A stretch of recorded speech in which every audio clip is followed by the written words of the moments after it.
Untuk apa? Kenapa Allah nyuruh kita sholat? Tahun 91 saya masuk di toko buku Gramedia di Salemba. Saya biasa kalau ke kota itu selalu tidak pernah lupa mampir ke toko buku apa saja. Di situ saya melihat ada gambar telapak kaki gitu. Buku apa ini? Saya buka, refleksiologi, buku tentang refleksiologi.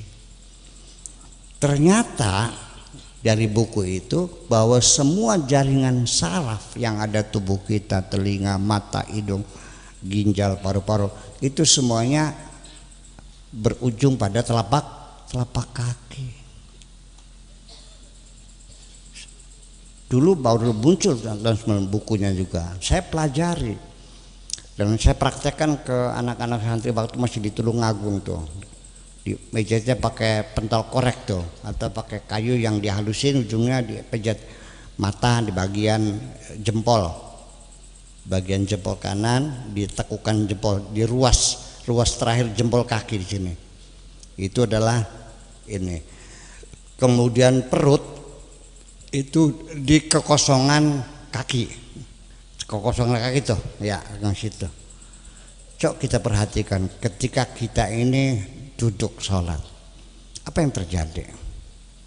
Kaki kiri diselapin ke kanan, diinjak sama gares, betul nggak? Jempolnya ditekuk nggak? Tekuk. Pinggangnya ketarik nggak? Itu senam ringan sebetulnya mah. Ya, senam ringan luar biasa. Di samping itu juga punggung kita dengan ruku itu menjadi. Jadi, tapi saya tidak mengatakan sholat itu senam ya. Tetapi di dalam sholat ada unsur-unsur seramnya. Jadi lalu jangan lalu kata Buya Sakur sholat itu senam. Kalau senam kan harus keras. Ya nanti Kang Syarif salah paham Kang Syarif. Allah wah, ya bukan begitu maksudnya. Ya senam ringan lah, namanya senam ringan. Ya biasa kan. Itu jangan Allah Akbar. Dia bukan lihatnya ruku digentakkan, ya nggak begitu maksudnya. Tetap kita gerakan halus, tapi itu sudah memakna bahwa urat-urat kita, saraf-saraf kita, telapak kaki kita semuanya dilakukan namanya refleksiologis semacam itu. Jadi Bapak Ibu sekalian, ini sebetulnya banyak sekali yang saya sampaikan tentang makna sholat dan faidah-faidah sholat itu. Itu satu dari sisi tentang kesehatan, semua kita bicarakan itu. Udah hampir 1 jam kesehatan saja. Sekarang ini tetangga nih sehari-hari sering nggak bertengkar gara-gara talangnya nyemprot ke tembok tangga? Jadi bahan pertengkaran nggak? Oke. Ada nggak gotnya yang ngebleber sampai membuat baunya pesing sama tetangga? Jadi bahan pertengkaran nggak? Ada nggak ayam tangga sering nembelek depan rumah kita? Jadi bahan pertengkaran nggak? Suami kita disapa oleh tetangga yang cantik, menimbulkan ceburan nggak sama istrinya? Menyebabkan pertengkaran nggak? Jadi artinya kita dalam hidup bermasyarakat itu 1001 macam sebab yang membuat kita sering bertengkar satu dengan yang lain. Udah paham? Nah, di sini Islam juga membangun hubungan keharmonisan, hubungan harmonis dalam bermasyarakat ini. Makanya setiap hari per RT per RW itu ketemu di masjid atau di musola. Di situ bertegur sapa, salaman, apa kabar Pak Haji, sehatan, alhamdulillah, duduk bareng, berdiri bareng, ya kan, pujian bareng semuanya. setiap hari bertemu itu komunikasi langsung. Belum ada HP sejak dulunya, belum ada telepon, betul nggak? Belum ada faksimile, belum ada telegram. Nah, cara efektif masyarakat dipertemukan sehari 5 kali, sehingga ketika ada bibit-bibit perpecahan di antara kita, ketika bertemu sehari 5 kali itu bisa langsung dikomunikasikan. Paham nggak? Luar biasa. Nah, nanti seminggu sekali rapat per desa. Mana ada orang desa nggak sini? Kliwon mana ada sini? Juru tulis mana? Sebetulnya yang menjadi imam sholat Jumat itu kan rapat mingguan. Sebenarnya kubu yang imam itu, karena dia pemimpin dan dia yang khotbah. Sebenarnya memang kubunya badeg-badeg kan, kokon lebih baik suruh lebih aja. Nah, seminggu sekali kumpul per desa, rapat mingguan. Apa cirinya? Mana buktinya bahwa sholat Jumat itu adalah rapat mingguan? Yuk kita nanya masalah yang ada di desa. Nah, ketika mereka kumpul itu dikasih pengarahan atau dipidatoi atau diceramahi, atau bahasa Arabnya namanya khutbah. Nah, sebelum sholat dikasih pada ceramah pertama, di situ khatib menyampaikan sambutan dan melaporkan hasil pembangunan desa minggu yang kemarin, dari Jumat sampai Jumat apa yang dilakukan, laporan bahwa minggu ini kita baru selesai memperbaiki gorong-gorong yang menyempit sehingga menyebabkan Pulau Cangak kebanjiran terus nih, sudah dibongkar, diperbaiki, alhamdulillah sudah 2, masih tinggal 2 lagi yang belum. Kemudian rumah orang jompo ada 3 selesai, masih 5 belum lagi. Dilaporkan anak yatim yang putus sekolah sudah kita antarkan sekolah dan sudah mintakan dispensasi supaya tidak bayar SPP dan sebagainya. Yang sakit melahirkan sudah sehat, dilaporkan. Itu namanya tausiah bittaqwa, itu begitu. Bukan kalimatnya usikum wa iyaya bittaqwallah, paham ketika makonanku. Iya, ketakwaan itu begitu, kesejahteraan, kedamaian, kebersamaan, menanggulangi itu yang namanya bertakwa, bukan usikum wa iyaya bittaqwallah. Pribadi mana beli paham-paham mereka. Ngereket kadang-kadang kok. Iya, beli paham-paham baik. Ya itu ketakwaan. Orang yang sakit nggak ada obatnya, ayo patungan. Bagaimana? Kan mumpung kumpul tuh kotaknya tuh ada sodako desa omanya kan gitu. So kalau sakit so pulang yang 5.000 10.000 untuk bantu teman kita yang sakit. Itu namanya ketakwaan. Orang sakit diobati, yang goblok diajarin, ya kan begitu. Yang lapar dikasih makan, itu namanya ketakwaan. Bukan mengucapkan usikum wa bittaqwa, gimana lagi. Keder kadang-kadang. Nah, nanti khutbah yang kedua baru menyampaikan program. Mulai besok kita ada program baru lagi, yaitu ngecat pagar sepanjang jalan karena menjelang 17 Agustus. Paham? Harga cat mahal, jadi sekarang pakai kapur aja dah gitu. Masih ada nggak kapur sekarang? Nggak ada ya. Di Gempol masih ada kan, Cong? Pabrik kapur masih ada kok.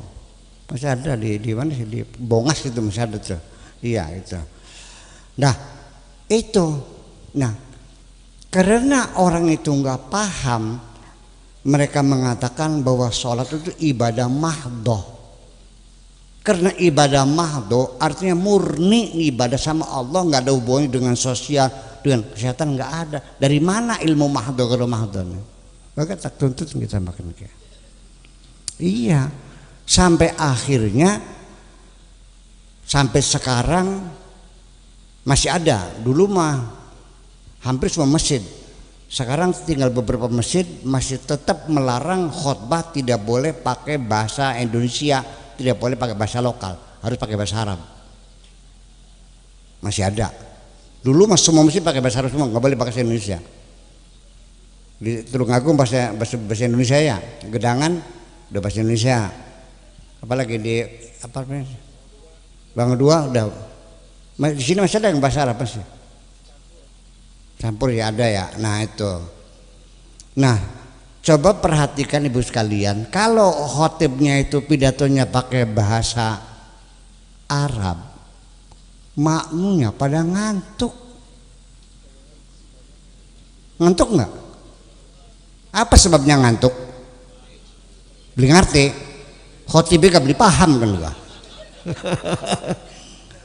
Rapat apa pakai bahasa Arab? Nah itu persoalan.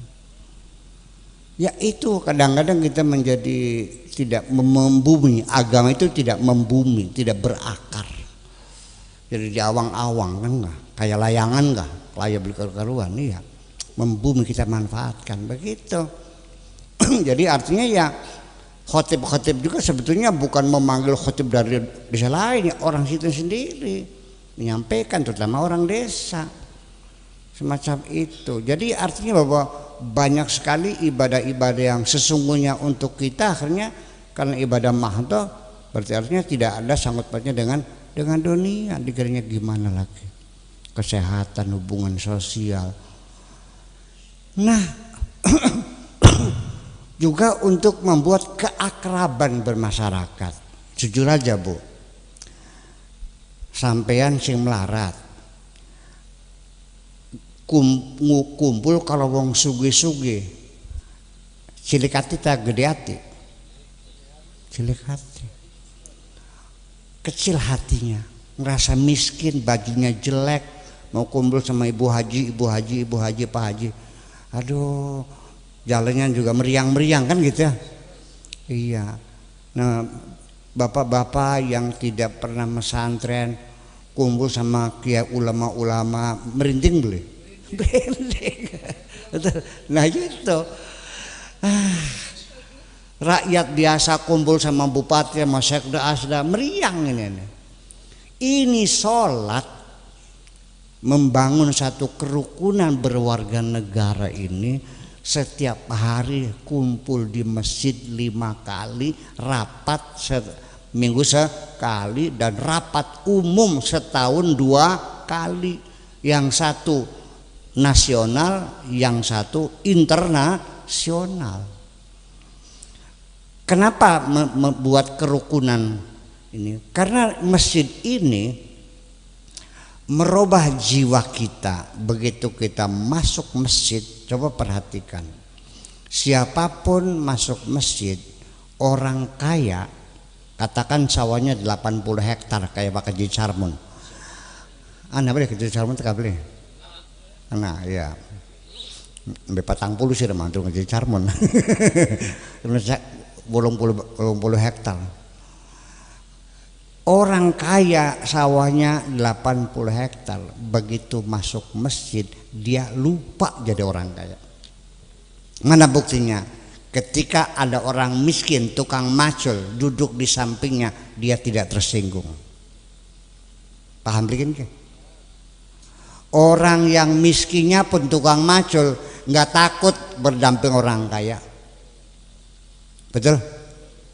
Kenapa? Karena di masjid ada aturan, yang datangnya lebih dulu duduknya di depan, yang datangnya terlambat duduknya di belakang. Berbeda pada acara-acara lain, di sana dibedakan. Nih coba yang di depan kan penggeden ini, pesek-pesek main gurih lah ya itu kan. Ya, tapi di sholat nggak ada aturan bahwa orang kaya di depan, nggak ada. Dengan semacam itu maka terjadi pembauran sosial, kaya miskin, pejabat rakyat, ya cantik jelek, lesak ganteng sama semuanya dengan semacam itu. Sehingga kalaupun ada orang yang nyumbang masjid 500 juta, tapi dia punya persyaratan, saya sumbang 500 juta tapi di depan pengimaman khusus buat saya, boleh nggak? Nggak boleh, jelas nggak boleh, karena tujuannya bukan itu. Tidak ada perlakuan khusus di dalam masjid, semuanya sama. Itu yang maksud untuk pembauran perlu. Nggak ada gap sosial, have and not have, itu nggak ada, kayak nggak ada semuanya. Kalau Pak Taufik Hidayat, Bupati Indramayu, sholat di di desa Tulungagung, datangnya telat. Pak Juci duduknya di depan belakang. Bupati nggak ada urusan, duduk sini. Salah kamu, kenapa datangnya terlambat? Tersinggung nggak? Enggak. Di belakangnya Mankadim, mau nggak? Mankadimnya takut nggak? Enggak. Salah sirah dewa, kenapa tekannya kari? Cuek aja kan gitu. Coba ketika bersujud, ubun-ubunnya Pak Taufik Hidayat ke sujud, Mankadimnya sujud. Coba lihat dari atas, ubun-ubunnya bupati di bawah telapak kakinya Mankadim. Betul nggak? Mana ada terjadi dalam hidup bermasyarakat ubun-ubun kita di bawah telapak kaki orang. Itu. Karena memang soal itu untuk merendahkan hati kita di hadapan Allah dan bersama kita. Ya Pak Bupati mah cuek aja ya, emang gue pikirin nggak, dia lupa jadi bupati. Mungkin Mankadim yang agak rasa kurang enak barangkali, apa nggak merasa apa namanya tuh, kelasat klosot, akhirnya mancal ndasi bupati bisa sampai topongnya nepluk, sampai topinya jatuh. Saya bertanya selesai sholat, assalamualaikum, bupati nyari topi ya, kan kepancal kakinya Mankadim. Dia ngambil topi, marah nggak sama Mankadim? Enggak, malah justru sangat bersahabat, sambil tertawa terbahak-bahak, ditepak penendok semua bupati kan gitu. Ya kan begitu, betul enggak? Aduh punten pak, disengaja, mereka disengaja kan enggak? Artinya bahwa keakraban masyarakat ada dalam sholat itu. Nah kenapa ini tidak dijiwai? Malah justru saya sangat menyesal sekali. Banyak orang yang rajin sholat berjamaahnya, tapi juga bertengkarnya juga rajin. Kenapa? Nah itu persoalan tidak menjiwainya, paham kan? Jadi pada akhirnya Bapak Ibu sekalian, sekali lagi memperingati Isra Mi'raj ini bukan hanya mengenang, tapi malam ini kita mensyukuri kepada Allah bahwa kita diberi kewajiban sholat untuk kebahagiaan kita semuanya. Amin.